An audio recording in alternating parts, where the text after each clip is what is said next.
Antes da gente detalhar, fatiar, como eu sempre brinco, parece um trabalho de arqueologia que tem os cortes estratigráficos, você vai cortando, nós vamos fazer a mesma coisa. Primeiro colocar vocês a questão mais geral, então coloco primeiro para o doutor Liviano. Surpreendeu o senhor essa decisão do Senado Federal? Boa noite, Vila. Sempre um prazer, uma honra, uma alegria estar com você e com todos que nos acompanham aqui pela Jovem Pan News. Quero cumprimentar os companheiros de debate aqui. Eu acho uma catástrofe a aprovação deste projeto, por uma série de razões. Em primeiro lugar, me parece um ato de abuso do poder de legislar. Não é? É absolutamente plausível e legítimo que o poder legislativo reveja leis. Isso é inerente ao poder legislativo dentro da autonomia que lhe cabe, dentro da soberania que lhe cabe. São 3 os poderes e o legislativo deve fazer isso de tempos em tempos. Uma lei que se defasou depois de 30, 40 ou 50 anos, ela pode e deve ser revista. Mas a lei que define os crimes contra a ordem democrática é uma lei que está em vigor, Vila, há 4 anos. Né? Uma lei em vigor há 4 anos, obviamente, que não se defasou. Então, o que nós temos aí é uma situação absolutamente oportunista, uma situação absolutamente arbitrária, em que se pretende modificar a lei para satisfazer o interesse de alguns indivíduos. E a lei, ela deve existir para regular comportamentos, disciplinar punições em prol do interesse de toda a coletividade. Não faz sentido modificar uma lei para acomodar interesse de alguns.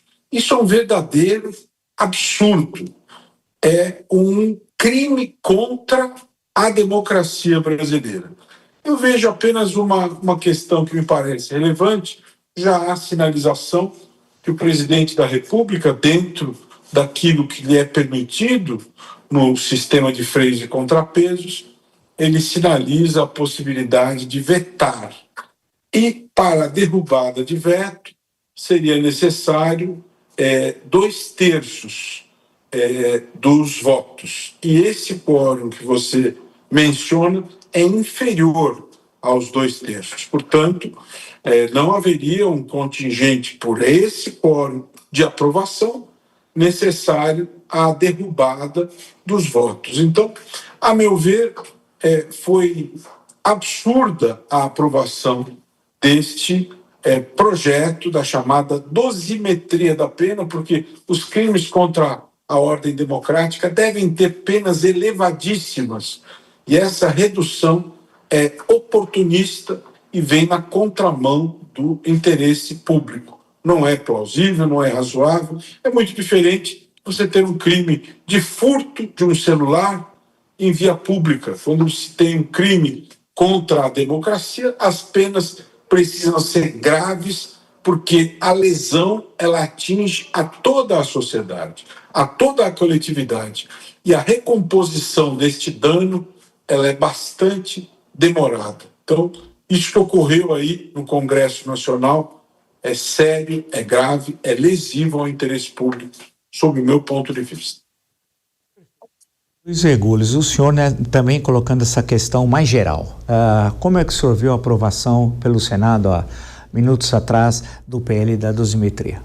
Bom, primeiramente, boa noite, muito obrigado aqui pela oportunidade. Eu queria dizer uma coisa aqui, professor Vila, que é o seguinte, eu acho que a redução de pena, ela vai trazer, de uma maneira muito substanciosa, ele vai trazer um problema que me parece que é o tema da impunidade. A primeira coisa que nós temos, e como disse o Dr. Livianu, quando se comete um ato atentatório ao regime democrático de direito, é justamente um crime de gravidade, que, portanto, deve ser apenado. Quando o Poder Legislativo, utilizando as suas prerrogativas, as suas competências, ele estabelece uma dosimetria que praticamente, em certos casos, vai acabar sendo como uma espécie de anistia quase, vamos Porque essa dosimetria, na verdade, me parece que ela é desarrazoada e ela é desproporcional. Portanto, eu vejo com maus olhos essa iniciativa, né? Poderia ter sido feito um projeto de dosimetria, me parece que dentro de outras bases. Poderia, isso seria importante. Agora, sempre lembrando que todos esses projetos de redução radical de pena e de anistia vêm sob o argumento, sob a roupagem de uma pacificação. E eu entendo que, na verdade, não existe pacificação sem justiça, que é fundamental que se faça justiça para que haja paz, né? A paz social, né? E não que se passe a mão na cabeça, porque, na verdade, isso daí, inclusive, promove que, novamente, nós tenhamos iniciativas desse naipe no futuro. E a lei penal, ela busca justamente evitar isso, né? Essa é a minha opinião. Doutor Matheus Falivene, a mesma questão, como é que o senhor viu essa aprovação meio que a toque de caixa desse PL da dosimetria no Senado?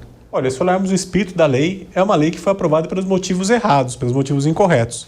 Né? Você tem uma lei que aquilo que se fala que é uma lei com CPF, que é uma lei aprovada para atender uma demanda, né, de um caso concreto, mas que vai afetar talvez centenas de casos, porque a gente tem que pensar que essa lei não tem só a questão da dosimetria com relação aos crimes contra o Estado Democrático de Direito. Ela tem também ali no corpo dela outras questões, como por exemplo a progressão de pena. E vai acabar alterando a progressão de pena para todos, inclusive pessoas que já foram condenadas, se for mais benéfica, ou aqueles que forem condenados no futuro, no caso que a situação seria pior. Então essa lei ela tem um efeito muito grande, ela tem um efeito prático grande não só para aqueles condenados no 8 de janeiro, ou para os condenados aí na questão do golpe de Estado, mas também para outros que foram condenados pela prática de crimes. Então ela é uma lei que ela é criada pelos motivos errados, né? Pela ideia de que você tem o espírito da lei equivocado, tá? Então o que acontece? A lei ela tem pontos bons, ela tem pontos até, se você for ver, interessantes. São discussões que devem ter sido feitas pelo legislador lá atrás, quando aprovou esses crimes com o Estado Democrático de Direito. Não fez esse debate, essa questão dos crimes pela multidão, né? O crime cometido por um grupo de pessoas em multidão, isso não foi discutido, e o legislador resolveu colocar isso agora para beneficiar aqueles que foram condenados. Então, a meu ver, sim, há um erro do legislador aí. Não é proibido que o legislador faça isso, ele pode fazer, mas não deveria agir dessa forma, porque acaba dando um péssimo exemplo, e o direito penal está cheio de péssimos exemplos, onde o legislador ele acaba usando a lei com finalidade política. E não política no sentido de construir um Estado, construir um direito, construir um ordenamento jurídico, mas política no sentido de atender um anseio político imediato.